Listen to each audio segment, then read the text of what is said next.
Good morning, good evening, good afternoon, whatever time you view this video.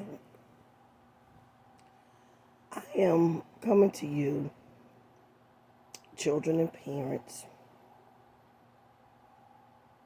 not trying to guilt trip and find fault in everything that your parent or grandparent do, especially when it comes to their giving or their movements of how they do things, especially when you have more than one child or grandchild or grandchildren's mothers and fathers, and on the maternal side and the paternal side.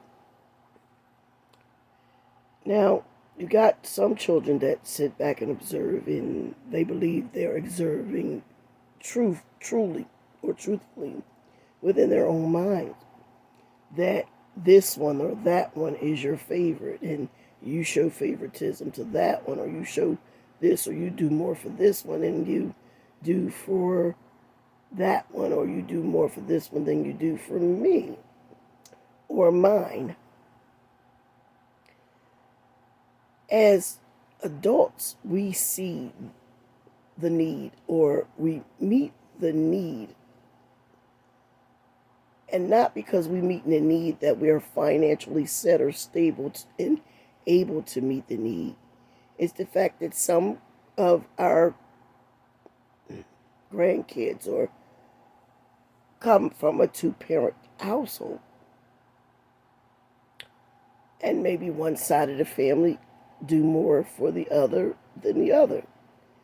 Financially, they might be able to, or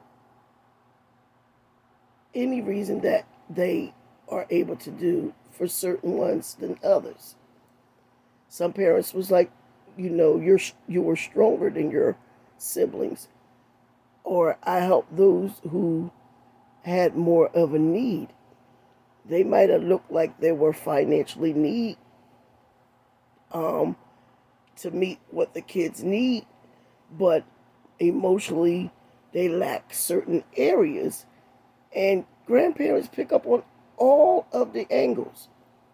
So there are many different reasons why we do what we do, or they do what they do as grandparents or as parents. One may be more susceptible to handling no or not right now, and they might have to wait a little bit longer than the other ones to get the same or similar thing. One may have picked a higher amount than what we could afford, and so the others may have picked cheaper amounts, so that might even add up to your amount, so we can divide that into two or threes versus having to just get one person. It's not like you're not going to get it, it's just like not now. Secondly, there may be parents that's a single household, and both parents tend to meet the need on the individual time. So they might not be together, but they're co-parenting. So that's the second part. Then occasionally grandmom or someone has to step in and do this or that, you know. Then thirdly, it could be the fact that the kid has a one-parent household where one parent is doing and the other absent parent is absolutely not involved and not doing anything. Then there's another scenario where there is a one-parent household and neither parent is still doing anything besides maybe putting a roof over their head and food. They're not able to buy socks and t-shirts or different things for the kids' needs. They might not be able to even feed the kid So that's another scenario. Then there's another scenario where the kid might not even have either parent in their life. And the grandparent has to step up and be parent to those children that are lacking in every single area of their lives. It comes a point in time that we can't be so self-centered that we don't see and meet the need of our children or our grandchildren. But at the same sense, children, don't make us feel obligated to do anything for them. We're going to do it anyway out of love. But don't try to put that guilt trip on the parent or use that grandparent card that you're not going to see your grandkid, or I'm going to take them away, or whatever. Then there's another scenario where you got parents being so ungrateful for what you do for the children, or they're so angry or whatever.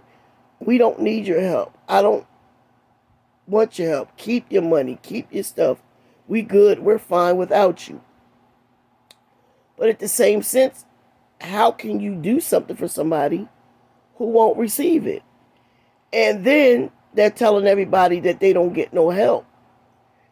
The other side don't do this, or the other side don't do that.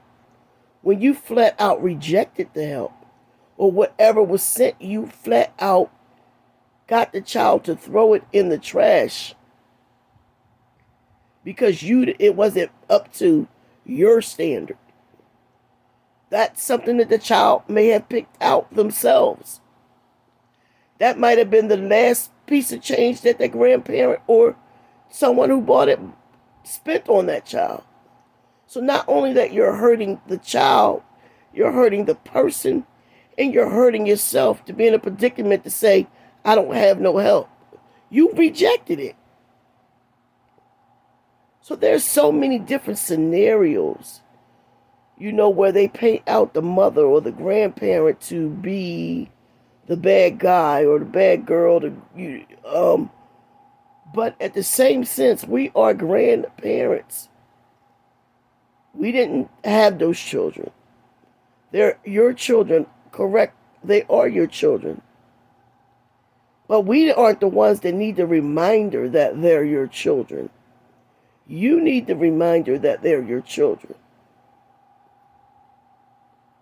And if we do need the reminder that they're your children because we step out of boundary or we step over the boundary on certain things, believe me, it's out of love, and we realize the mistakes that we made, that we've done raising our kids, and we know from experience that way don't work, and you're headed down the wrong road.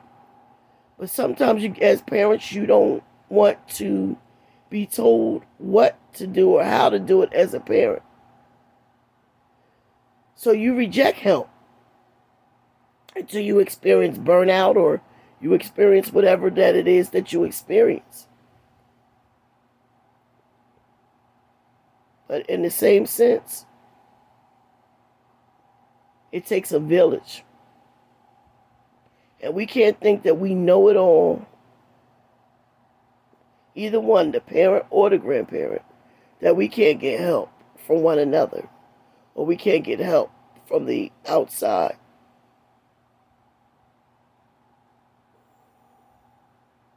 And there's many more scenarios that I haven't mentioned or didn't mention just for time's sake. But I wanted to share that little bit. And y'all have a wonderful day.